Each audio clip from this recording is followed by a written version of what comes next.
This too. All right, I am here. I'm committed. I'm doing this. It's time to lecture to an empty room. All right. Okay.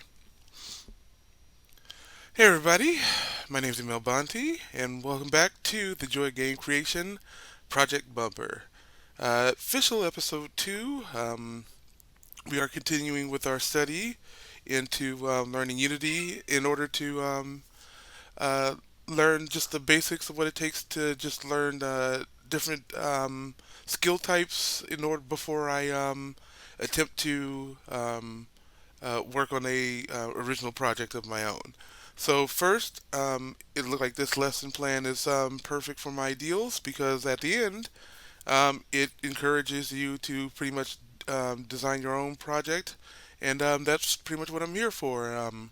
I intend to go into a couple other lessons later on, and then once I feel like I've had enough skill and I'm able to afford the assets that I uh, can get, I will pretty much attempt to just work on the basis and prototype of the game. I really need to um, work out the mechanics and perfect the core gameplay loop. Excuse me. Muting for nose blow. There we go.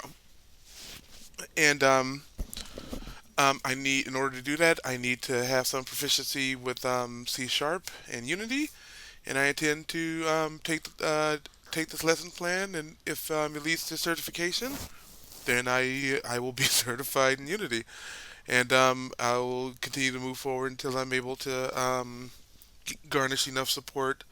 Hopefully, the idea as well is good, and the mechanics pan out, and it is worthy of actually pursuing into actual full product, full game.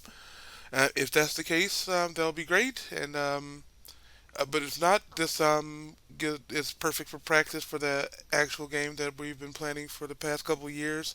Either way, I get a skill, and I'm able to uh, do something other than just my day job, and which is nowhere near as creative as even just these lessons that I've had for 4 hours. So let's move on to the next lesson. So recapping, we figured out how to place obstacles, which as you can see here, um, we were able to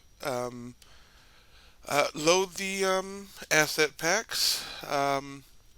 We're able to place our car, mess around with the camera and the world, figure out how to move about freely, and the yeah, what it takes to move around the board. We learned about inserting our objects, which is our vehicle and our obstacles. Then on top of that, we learned to organize, and this is my setup, which I enjoy based on the tall layout. I kind of like what the instructor did, but I'm this works better for me than uh, it. I'm used to Vegas, and Vegas pretty much has all of the what you call stuff either to the uh, mainly to the left, and there's some stuff over here, but I just prefer to have it over to the left and just look over to the right, uh, and it just works for me. Um, we also learned our first bit of programming. As you can see, the car um, is capable of moving, albeit not too quickly. It has collision. We have camera placement, which we also learned. Um, and via several sharp scripts that we wrote, via, oh, I guess I should bring up we also installed Virtual Studio and got that working. So now we can write code and have that interact with Unity. They're tied together. And yeah, I think that catches us up. Right now, we just.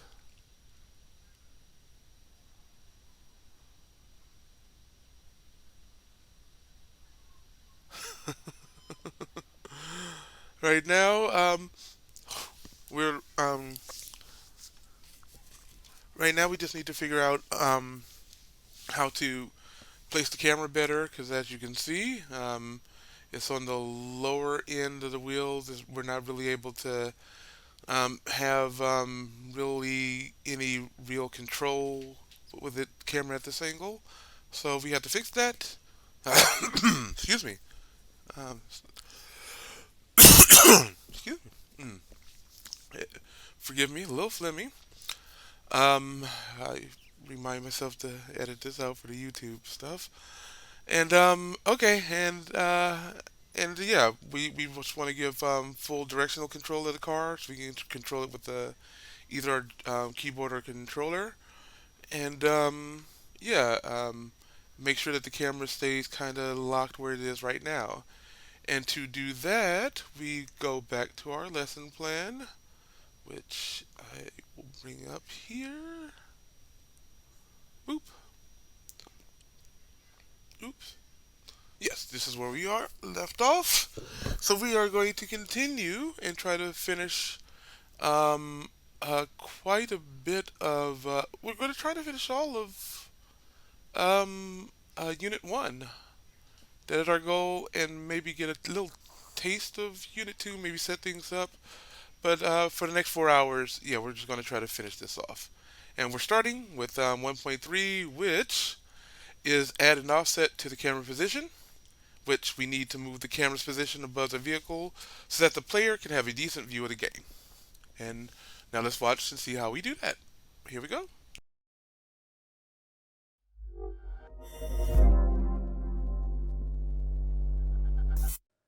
Our camera is now positioned. Unfortunately, it positions underneath the vehicle, which is an interesting perspective, but not exactly what we're looking for. We actually want to create the same effect that we have in our camera here in our preview, so that way we're following behind the player instead of underneath the vehicle. So we'll change that perspective using some of our code. And then what we're going to do is where we're actually setting our camera's position to our player's position, this is actually where we're going to add to our player's position so that we can offset our camera above and behind our player. Fortunately, we already did some of this work before, so luckily the player vehicle is at 0, 0, 0.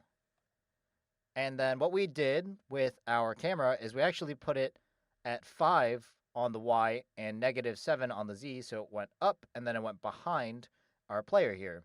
So we can actually use those values to be able to reposition our camera behind the player when the game starts. So using our update method, since we're constantly keeping track of the player's position, we want to add, in this case, we just use a plus sign like you would on a calculator, and then we should add, I believe it was 0 and up 5 meters and then back 7 meters, so -7. So that doesn't seem to work. So let's see. I believe the problem is, so in fact, our player's position is giving us a vector 3. And here, although this would make sense in our heads, this doesn't make sense to our computer at all. Our program is trying to add some statement that doesn't exist, and it's trying to add it into our vector 3. So what we actually need to do is we need to add two vector 3s together. So we actually need to create a new vector 3, and we're going to use the keyword new because we're actually creating a new vector 3 instance. We're not creating a vector 3 variable that we're storing or saving. Since this is just temporary, we use new vector 3. And so now this will actually create a new vector 3 just for this line of code that'll have the values of 0 on the X, 5 in the Y, and -7 on the Z. Last but not least, we're going to add a comment to our code. So we're going to say offset the camera behind the player by adding to the player's position. Now we make sure we save.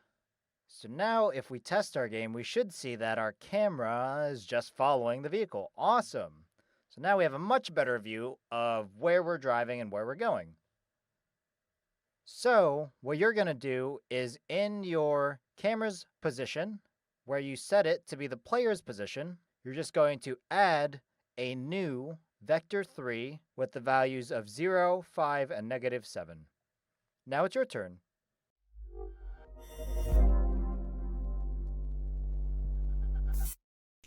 Okay, let's get started. Alright, exit full screen. Break down below. Okay. Okay. Let's bring up the code. Here we go. Alright. So in the void update, he wants us to put in the following. First, let's make the note for ourselves because being that we're learning, we always want to know what it is that we're doing and what it does. So always make a note that tells you just that. Um, I don't know why I sound like that. That is so corny. Good lord. Because you're not talking to anybody, you don't know how to talk to people.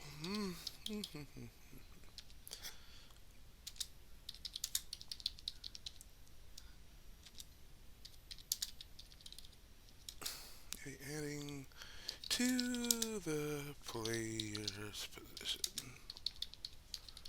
Alright, now let's do that. So, over in the position, we will do the adding and new vector 3. Just add the parentheses.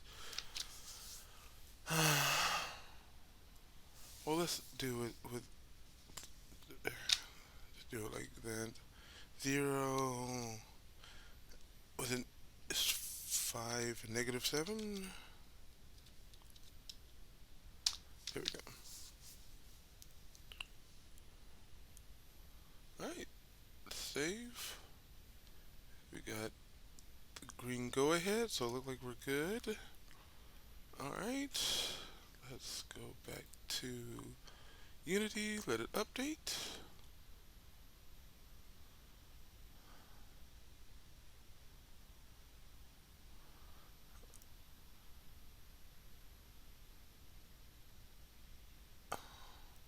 Where is camera? Main camera.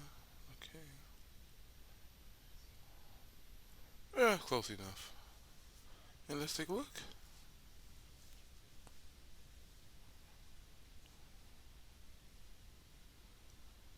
Oh wow!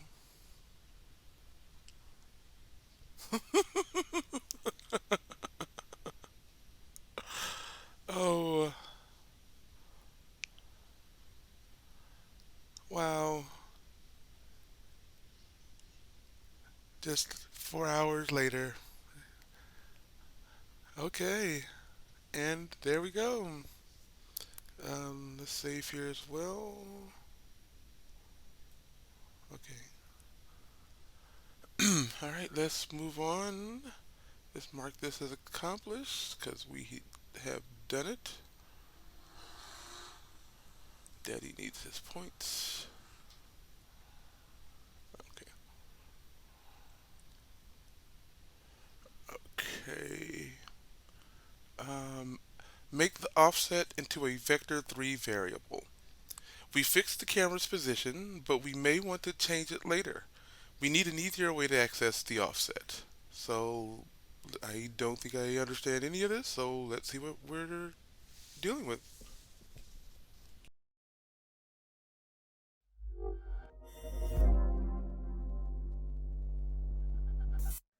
Now our camera is positioned perfectly behind our vehicle as it drives down the scene.